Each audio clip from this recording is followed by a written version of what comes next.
صلی اللہ تعالیٰ علیہ وسلم کا پناہ مانگنے کا طریقہ یہ تھا، میں اللہ کی پناہ چاہتا ہوں چغلی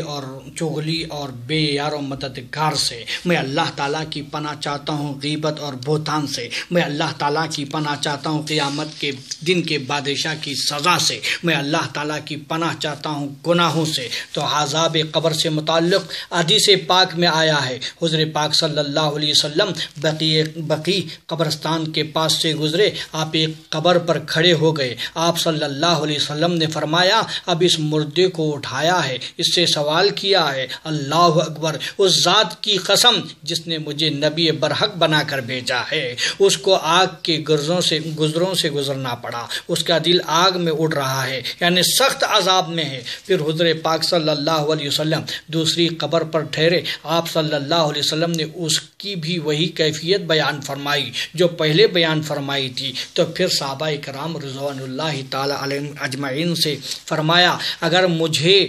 تمہارے ڈر جانے کا خوف نہ ہوتا تو میں اللہ تعالیٰ سے سوال کرتا اور تمہیں عذاب قبر سنائے جیسا کہ میں سن رہا ہوں۔ تو صحابہ کرام رضوان اللہ تعالی علیہم اجمعین نے عرض کی یا رسول اللہ صلی اللہ علیہ وسلم ان دونوں مردوں کا کیا جرم تھا؟ حضور پاک صلی اللہ علیہ وسلم نے فرمایا ان میں سے ایک تو لوگوں کی چغلیاں کیا کرتا تھا، دوسرا پیشاب سے احتیاط نہیں کرتا تھا، یعنی اپنے پیشاب سے نہیں بچتا تھا۔ مشکوٰۃ شریف کی حدیث ہے، اس کی شرح میں مفتی احمد یار خان نعیمی رحمۃ اللہ تعالی علیہ لکھتے ہیں اس حدیث شریف سے معلوم ہوا کہ حضور پاک صلی اللہ تعالی علیہ وسلم سے کوئی چیز پوشیدہ نہیں،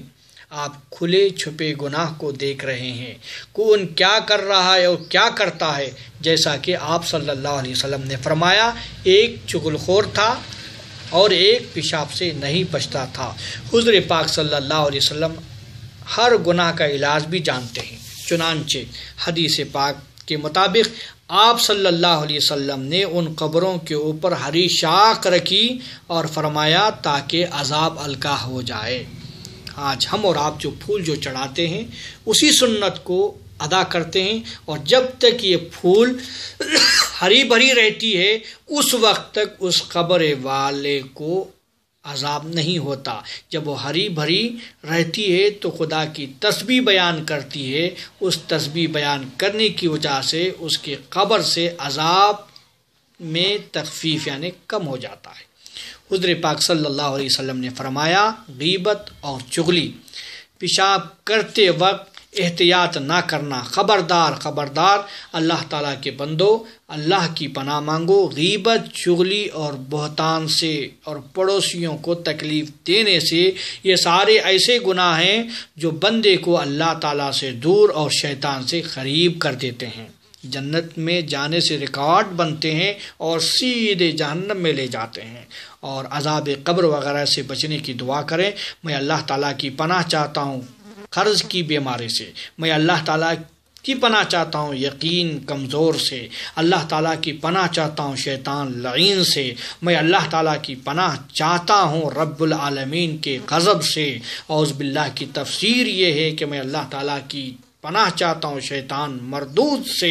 میں اللہ تعالیٰ کی پناہ چاہتا ہوں قبروں کے عذاب سے، میں اللہ تعالیٰ کی پناہ چاہتا ہوں نعمتوں اور خوشی کے چھوڑنے سے، میں اللہ تعالیٰ کی پناہ چاہتا ہوں روکا جاؤں خوشی والے گھر جنت سے روکا جاؤں، میں اللہ تعالیٰ کی پناہ چاہتا ہوں عذاب القبر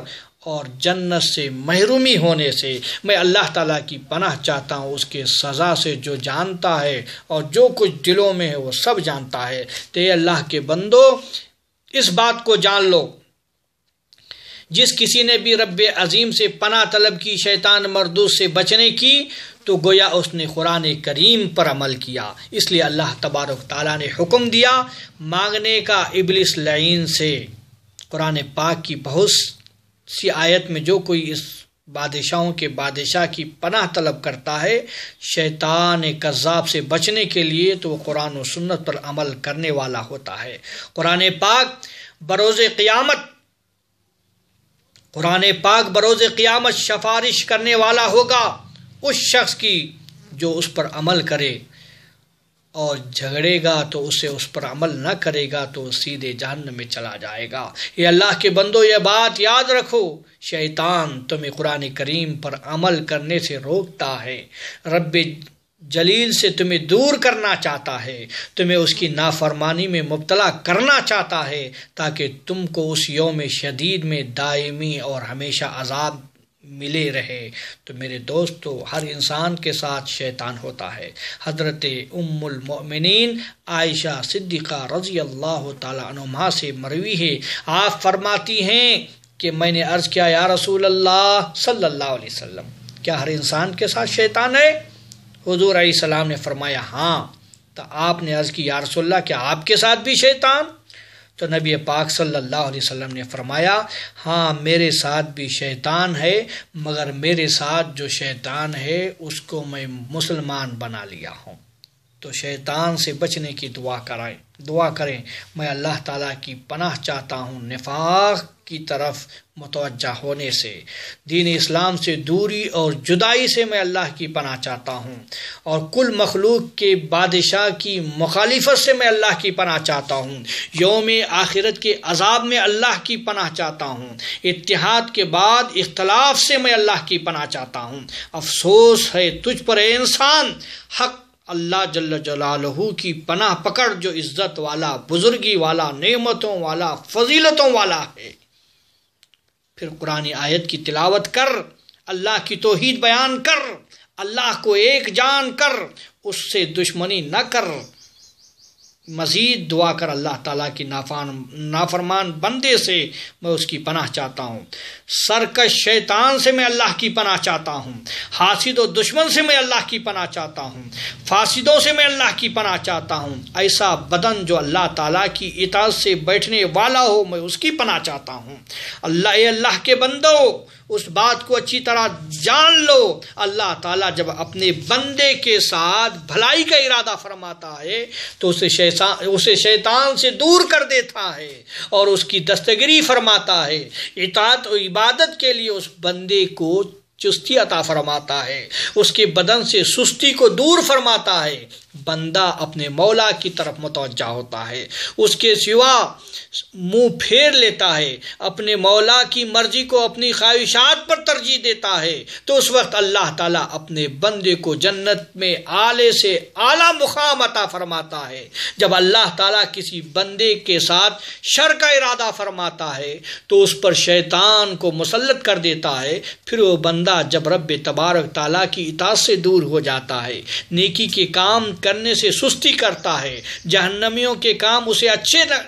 لگنے لگتے ہیں، جنتیوں کے کاموں سے نفرت شروع کر دیتا ہے، تو میرے دوستو گناہگار کو دیکھ کر شیطان خوش ہوتا ہے۔ یاد رکھو دوستو، گناہوں سے بچو۔ حضور پاک صلی اللہ علیہ وسلم نے فرمایا جب آدمی 40 سال کو پہنچتا ہے تو اس کی نیکیاں برائیوں سے زیادہ نہیں ہوتی، بلکہ برائیاں نیکیوں پر غالب رہتی ہیں، تو شیطان اس کی دونوں آنکھوں کے درمیان بوسہ دیتا ہے، کہتا ہے میں اس چہرے پر قربان، یہ کبھی نیکی نہیں کر پایا۔ پھر اگر اللہ تعالیٰ اس بندے پر انعام کرتے ہوئے اسے توبہ نصیب فرماتا ہے، اسے گمراہی اور جہالت کی گہرائیوں سے بچا لیتا ہے، تو لعنتی شیطان کہتا ہے افسوس ہے افسوس، اس نے عمر بھر گمراہی میں برباد کر دی، برائیاں کر کے میرے دل کو خوش کرتا رہا، اب اللہ تعالیٰ نے توبہ کی ذریعے اسے جہالت سے نکالا، پس اس کی کثرت توبہ نے مجھے پریشان کر دیا ہے۔ تو خبردار اے اللہ کے بندو، شیطانی وسوسوں کو کبھی آپ قبول نہ کرو، توبہ کے ذریعے اپنے رحم فرمانے والے مولا کی طرف لوٹ جاؤ، ہو سکتا ہے وہ اپنی بخشش کے ذریعے تمہارے عیبوں اور گناہوں کو چھپا لے، بے شک وہ بڑا کریم، بہت بڑا فضل و کرم احسان فرمانے والا ہے۔ اور دعا کریں، میں اس ذات کی ناراضگی سے پناہ مانگتا ہوں جو کرم و عطا کرنے والا ہے، میں خوش بختی کے بعد بد بختی سے اللہ کی پناہ چاہتا ہوں، نیکی کہ ارادہ کرنے کے بعد غفلت کرنے سے میں اللہ کی پناہ چاہتا ہوں۔ یہی ہے اعوذ باللہ کی تفسیر۔ میں فوائد کے بعد نقصان اٹھانے سے اللہ کی پناہ چاہتا ہوں، ایمان کے بعد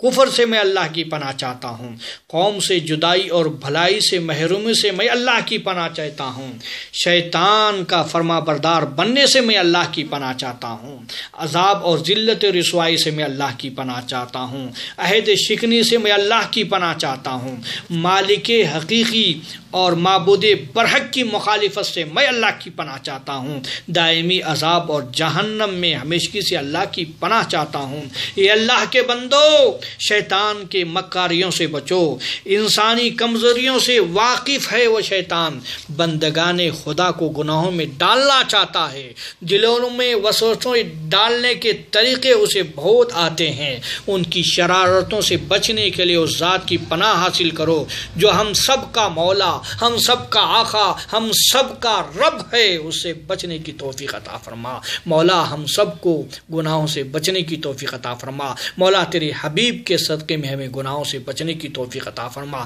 مولا ہمیں تیرے حبیب، صحابہ، شہداء، اولیاء